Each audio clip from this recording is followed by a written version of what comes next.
As promised now to the floods in the Midwest along the Mississippi. And as you may know, in some of this flooding, officials have had to make a terrible choice to actually blow up some of the levees to flood some farmland in order to spare some other places, towns with larger populations. So in that region, some people are left relieved and others angry.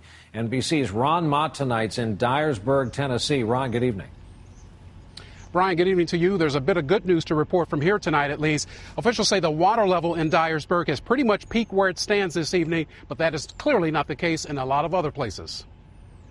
It's over in the yard. For the second straight spring, John and Dora Richards have stood watch as river water inched toward their house in Dyersburg, 80 miles north of Memphis. But unlike last year, when flooding seeped inside the home, they're feeling lucky. The last 2 years, when it comes to heavy rain, you think, well, in the morning when I get out of bed, am I going to put my feet in water?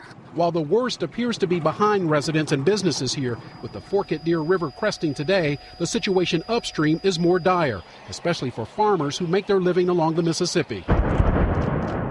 The Army Corps of Engineers has intentionally breached the river, blowing up levees this week at 3 points along the Big Muddy. First at Cairo, Illinois, then New Madrid, Missouri, and this afternoon, Hickman, Kentucky, sending torrents of water onto prime farmland. Engineers say the levees were blasted to protect people and property, but farmers say it will cost them millions in losses. Ed Marshall says he owns about 1/10 of the more than 130,000 acres that were flooded by levee blasts and considers his wheat, soybeans, and corn lost for the year, though he did purchase crop insurance this season, something he rarely does. It really upsets me. In fact, the day that I moved out of my office and out of my shops and got everybody out of here, I came back for one last look, and it makes you sick.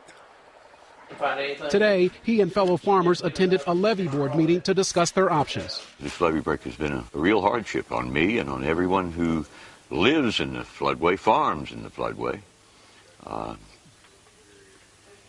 It's a hard deal.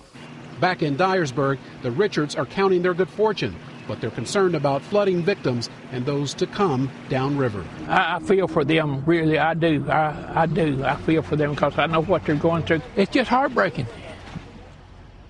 In advance of flooding that is expected downstream in Mississippi, President Obama has already declared 11 counties their federal disaster areas, Brian. Ron Mott continuing on the story in Tennessee tonight. Ron, thanks.